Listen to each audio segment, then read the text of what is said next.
Okay, Cary, today we are going to talk about Florida's 5-year look back rule. Really, what every caregiver needs to know in Florida about this.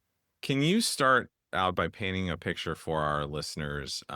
What does it actually look like when a family gets blindsided by the Medicaid look back rule? What is the most common situation or scenario that you see?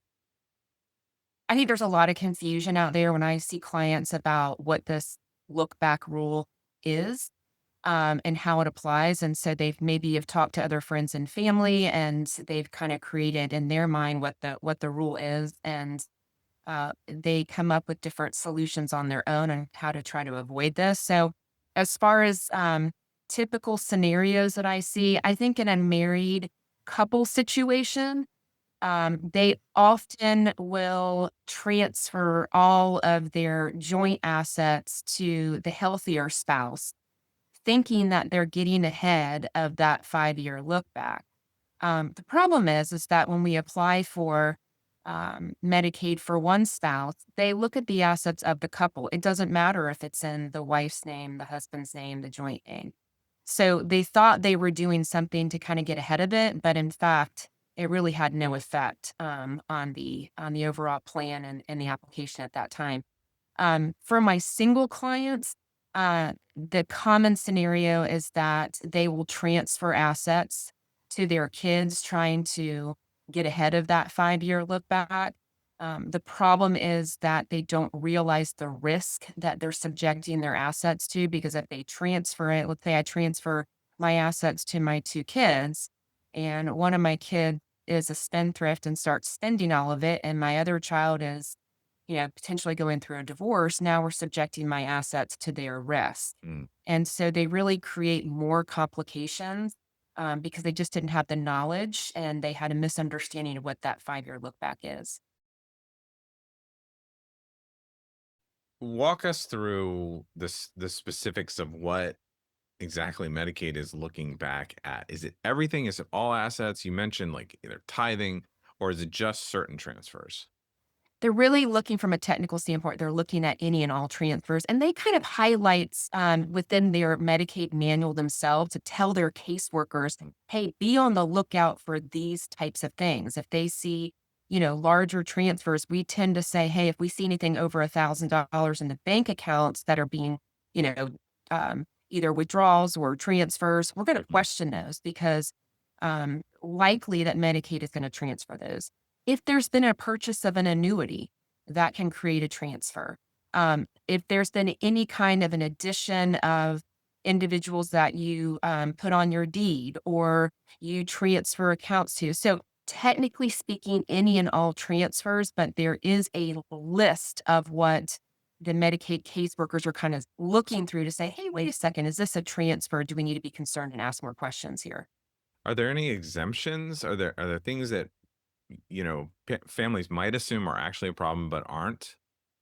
Sure. So there are within, again, the Medicaid manual, there are some exemptions from uncompensated transfers and having the penalty imposed.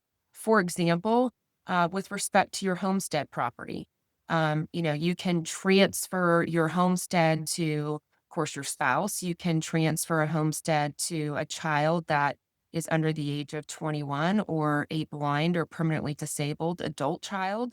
Um, a sibling if they have an equity interest in the home. So there is kind of a laundry list of exceptions to the transfer rule, specifically with respect to homestead, but also some other things.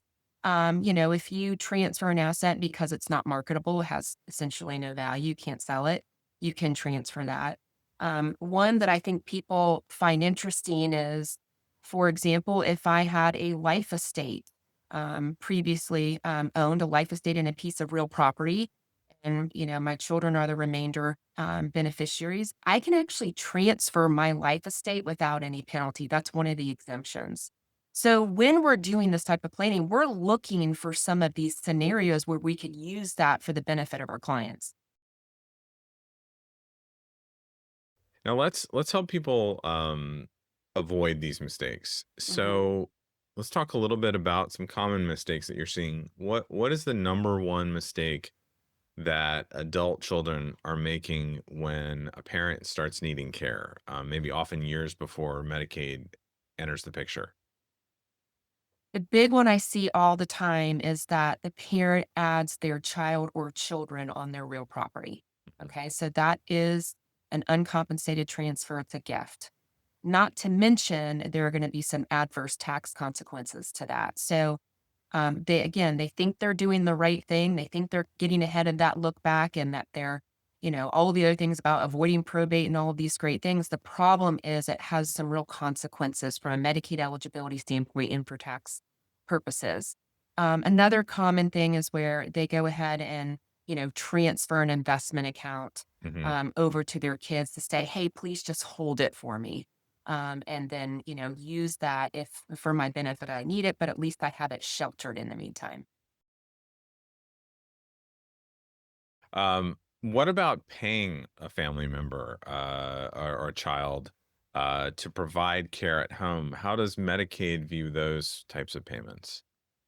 So, under the rules, that's one of the things I just, kind of referenced a few minutes ago was the fact that the caseworkers are looking for potential transfers. And that's kind of one red flag they'll look at to say, hey, wait a second, was, a child being paid or grandchild? And they'll want more information if that is the case. Um, but if you can prove that it wasn't an uncompensated transfer, that in fact the individual was receiving services for those payments, then it's not uncompensated. They were getting something in return for that payment. They were getting caregiving services. We're going to document ours by using what we call as a personal care contract. And so we put an agreement in place signed by the caregiver child, usually the adult child, and the Medicaid recipient who's getting these services. And in that personal care contract, we're going to lay out what the services are that the caregiver, the adult child's being providing to their parents. We're going to put in that contract what the hourly rate is, and then we're going to multiply that by the Medicaid applicant's life expectancy, as stated in the Medicaid actuarial tables. So we're going to come up with a lump sum figure that says, "Hey, look."